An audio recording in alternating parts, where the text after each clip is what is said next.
A man sits in a crowded, second-story room in the commercial hub of Ephesus. The air is thick with the heat of the afternoon, and you tally up the numerical scores, and the algorithm spits out a neat, comforting label: administration, hospitality, teaching, prophecy. The gifts here are not supernatural fireworks. They are pragmatic survival skills. This list is not a spiritual showcase. It is a scaffolding.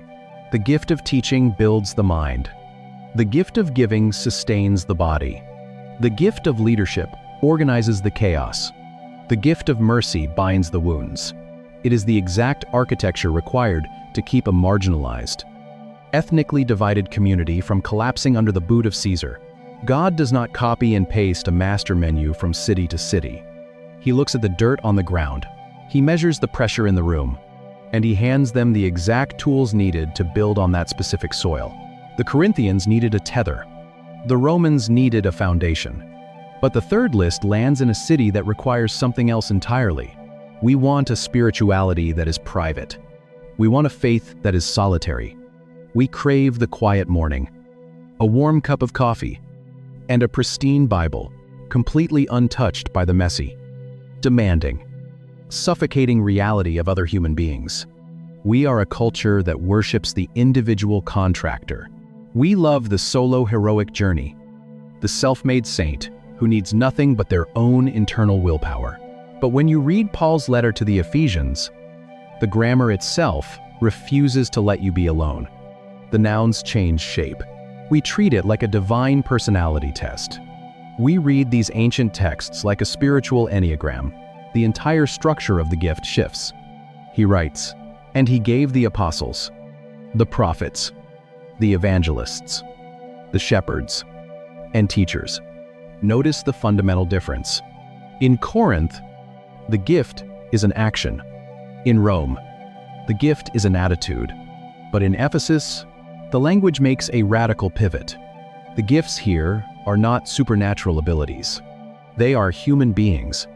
God does not just hand out isolated skills. He hands out broken, flawed, breathing people to each other. He gives the prophet to the church. He gives the teacher to the community. He gives you to them, and he gives them to you. Like joints and ligaments knit together in the dark hollow of a human chest. Ephesians chapter 4 shatters the illusion of the solo contractor. It describes an intricate, heavy architecture designed for a singular purpose. So the community is no longer tossed back and forth by the waves. So they are not thrown against the rocks by every howling wind of new doctrine. The world is a storm, and a solitary stone cannot weather it. You need the architecture. The apostle breaks the new ground. The prophet sounds the agonizing alarm. The evangelist throws open the heavy door. The pastor builds the protective fence. The teacher lights the oil lamp in the dark. It is a beautiful, interdependent ecosystem, assuming that the writers of the New Testament left us a master menu of permanent superpowers. It is a blueprint for a mature body that can stand up under the crushing weight of a hostile culture. But this elegant, towering theological architecture is not where the New Testament ends. There is one more list, and it is written by a man who did not have time for complex blueprints. A man whose own life was a violent collision of failure and grace, who watched his friends face the executioner, and who decided to strip the entire sprawling catalog down to its absolute bare bones. An old fisherman sits in a damp, freezing cell, listening to the heavy tread of Roman guards echoing off the stone walls outside. It is the mid-60s in the 1st century, and the Emperor Nero has begun treating Christians not as a minor political nuisance, but as literal fuel for his garden torches. The smell of damp earth and distant wood smoke hangs thick in the air of the capital. Peter knows he does not have much time left before his own execution, and he knows the scattered believers he loves across Asia Minor are about to walk into an unprecedented, terrifying inferno. He picks up a pen to dictate one final letter. Because the persecution is rapidly mounting, he does not write about elaborate church hierarchies. He does not spend chapters detailing the intricate nuances of spiritual gift taxonomies. Most people assume the goal is to simply figure out which specific gift God handed to you. Print it on a metaphorical name tag. When your friends are about to be dragged into the arena, you do not need an organizational chart. You need a survival protocol that a terrified person can remember in the pitch black. So Peter takes the sprawling, chaotic catalogs of Corinth, the pragmatic lists of Rome, and the architectural lists of Ephesus, and he violently condenses them. He collapses the entire spiritual universe down into exactly two categories. In 1 Peter chapter 4, he writes, "As each has received a gift, use it to serve one another." And then he gives them the only two instructions that matter. Whoever speaks and whoever serves, he is not building a theological masterclass. He is packing a trauma kit. If your specific tool involves opening your mouth, whether that is prophecy, teaching, exhortation, or wisdom, you must do it with the absolute gravity of someone delivering the very oracles of God. People are dying. The stakes are ultimate, and they do not have time for your ungrounded opinions. And if your specific tool involves using your hands, whether that is giving, showing mercy, leading, or organizing, you must do it with the sheer, unrelenting strength that God Himself provides. Human willpower will shatter under the coming imperial pressure. The fisherman reduces the Christian life to its most primal heartbeat, words that sustain the terrified mind, and hands that bind the bleeding wounds. Speaking and serving, and build your entire Christian identity around it. But if you look closer at the actual text, but when you take this stripped down, rugged simplicity, and lay it back over the letters of Paul, the illusion of a master menu completely dissolves, and a radical new image of what the Spirit is actually doing finally snaps into focus. We love the sterile safety of a printed questionnaire. We love the sharp scratch of a pencil filling in a little circle. We love the algorithm that neatly categorizes our souls. We print the tests, we fill the bubbles, we tally the scores, we laminate the results. We treat the Holy Spirit like an inventory manager. But look at the four ancient lists together. They refuse to be standardized. They refuse to be caged. Corinth is drowning in intellectual arrogance. The Spirit hands them an anchor. Rome is fracturing under ethnic prejudice. The Spirit hands them a foundation. Ephesus is battered by cultural storms. The Spirit hands them a structural wall. Asia Minor is walking into a literal fire. The Spirit hands them a medical kit. The lists are not a personality profile. They are an emergency dispatch. The gift is not a badge of honor. It is a heavy tool. Imagine standing outside a burning house. The air is choking with thick, black smoke. The heat blisters the skin on your face. You can hear the violent crack of wooden beams giving way inside. The fire chief runs past you and shoves a heavy steel axe into your hands. At the exact, messy contexts where these lists appear, you start to see something the personality test reading completely ignores. You do not look at the axe and wonder if it fits your authentic self. You do not ask if it aligns with your internal truth. You do not complain that you tested higher in water hoses than in axes. You grip the handle. You run toward the door. You swing at the burning wood. You use the tool because someone inside is suffocating. That is exactly how the New Testament talks about the gifts of the Spirit. They are localized. They are urgent. They are entirely dependent on the crisis in front of you. We have spent decades sitting in comfortable rooms, staring at a piece of paper, trying to lock down our spiritual identity. We obsess over whether we are officially a teacher, an exhorter, or an administrator. But the Spirit is not handing out identities. The Spirit is handing out assignments. Your identity is already secured. You are a child of the living God. The tool you are holding is simply what He requires you to use in this exact moment, in this specific room, for the people hurting right next to you. If the room changes, the tool might change. If the crisis shifts, the provision shifts. But when you finally drop the paper questionnaire, when you stop trying to laminate your own soul, the lists are not a spiritual inventory. They are an emergency response. The real question of these passages isn't, "What is my personal gift?" and simply look at the needs sitting right in front of you, you discover something far more profound than a customized label. A chaotic church fractured over supernatural pride, and the Spirit supplied a tether of grace.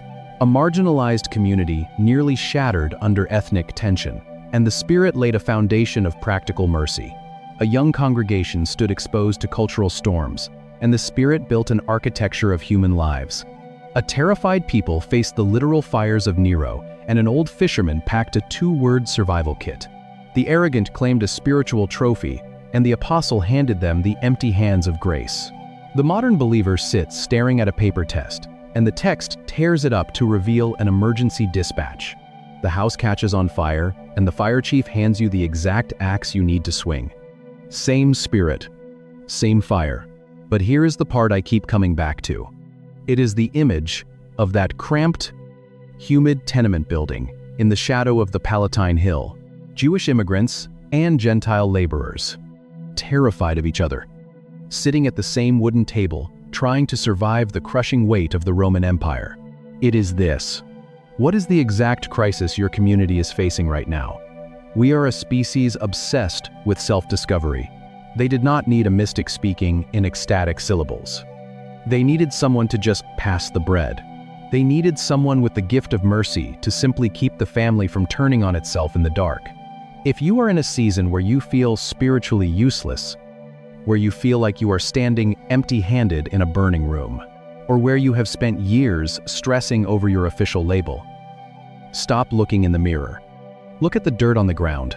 Look at the people right in front of you. The gift is not a permanent label you wear. It is a heavy tool you swing. If this shifted something in how you read these texts, subscribe and leave a comment. Even one word helps. Share this with someone who has been struggling to find their spiritual purpose. Pray for us as we keep digging into these ancient letters. And may the God who has never once abandoned his people to the flames place the exact tool you need into your empty hands and give you the sheer, unrelenting strength to use it. We are desperate to know who we are, what makes us special, and what distinct category we fit into. We love a label because a label gives us a sense of control and boundary. But when we turn the concept of spiritual gifts, the sharp smell of an olive oil lamp burning low on a wooden table, he holds a piece of stiff parchment in his hands, into a mirror to stare at our own individual reflections. We miss the window they were meant to be. We miss the dirt, the conflict, and the very real human desperation that pulled these words onto the page in the first place. To feel the weight of what is actually happening in the biblical text, you have to look at the glaring inconsistencies. You have to place all 4 major appearances of these lists side by side. Romans 12, 1 Corinthians 12, Ephesians 4, and 1 Peter 4. When you do, the master menu shatters, and what emerges in its place is a completely different kind of power. Picture a scribe in the 1st century unrolling a fresh piece of papyrus. He lays down his inkhorn, smooths the rough edges of the fiber, and waits for the apostle's dictation. The air is tense with anticipation. The words that come next are not a comprehensive encyclopedia of theology. They are targeted strikes. We expect the Bible to operate like a reference manual. We expect a master catalog. But pull out the 4 lists and lay them side by side on the table. Look at Romans chapter 12. Paul lists exactly 7 gifts: prophecy, service, teaching, exhortation, giving, leadership, and mercy. Now slide over to 1 Corinthians chapter 12. The list changes entirely, tracing his finger over a letter that has just arrived via trade ship across the Aegean Sea. The letter is from Corinth, and it is an absolute mess. Now there are 9. Wisdom, knowledge, faith, healing, miracles, prophecy, distinguishing spirits, tongues, and interpretation. Only one overlaps. Turn to Ephesians chapter 4. The format shifts again. Now he lists 5 specific roles: apostles, prophets, evangelists, pastors, and teachers. Finally, open 1 Peter chapter 4. The fisherman simplifies the entire architecture. He reduces the sprawling catalogs down to just two broad, sweeping categories: whoever speaks and whoever serves. If these men were handing us a definitive, universal personality test, they failed terribly. They forgot the most basic rule of a manual: consistency. But they did not forget. They were not trying to be comprehensive. They were addressing the fire burning right in front of them. Think of the jagged edges of a puzzle. If you only look at the pieces in Corinthians, you assume every Christian is supposed to be performing visible, supernatural feats. If you only read Romans, you assume the primary work of the Spirit is administrative, quiet, and highly practical. If you only read Ephesians, you assume everything is about church leadership structure. None of the lists match. None of them are complete. The inconsistencies are not a mistake. They are the point. The lists are not a permanent spiritual inventory. They are a localized prescription. The church he planted there is splintering, fracturing over a fierce, chaotic competition about who possesses the most spectacular spiritual power. God is not distributing static traits to individuals to build their self-esteem. He is distributing dynamic tools to a community to solve a specific, immediate problem. If the community is starving, the Spirit provides bread. If the community is chaotic, the Spirit provides order. If the community is arrogant, the Spirit provides mercy. The gifts shift because the crisis shifts. The tools change because the battleground changes. But to see exactly how this works on the ground, you cannot just look at the lists from a distance. You have to step into the most broken, toxic, and spectacular church in the ancient world. The city of Corinth sits at the crossroads of the world. Trade ships haul grain and purple dye into the port. And with the ships comes a relentless, grinding noise. It is the sound of a city that never stops. A place where status is measured by who has the loudest voice, the most impressive pedigree, and the most public influence. When you walk into the house church in Corinth, the noise doesn't stop. It just changes. The room is packed. The walls are rough stone, sweating with humidity. You can hear the shuffling of feet, the low murmur of arguments. And then, suddenly, a sharp, piercing sound.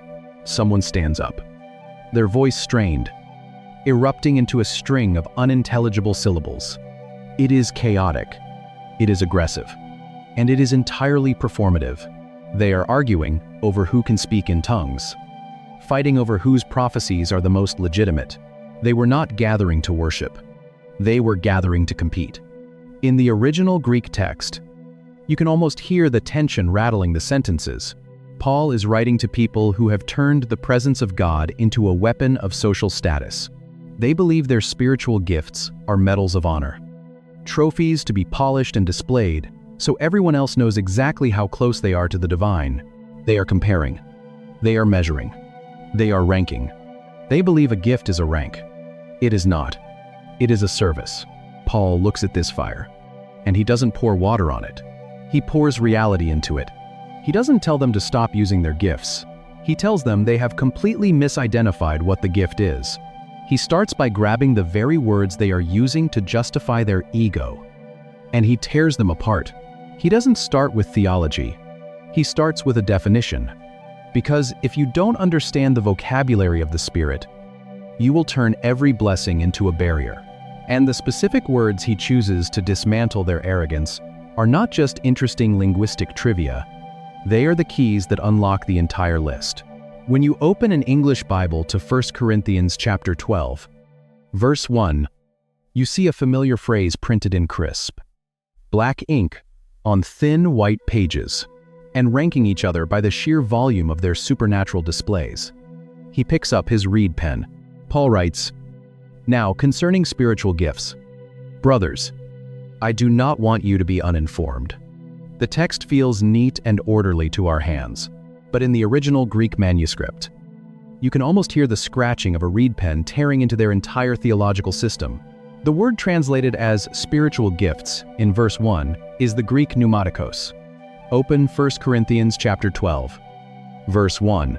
Paul is addressing a community that is deeply obsessed with spiritual status.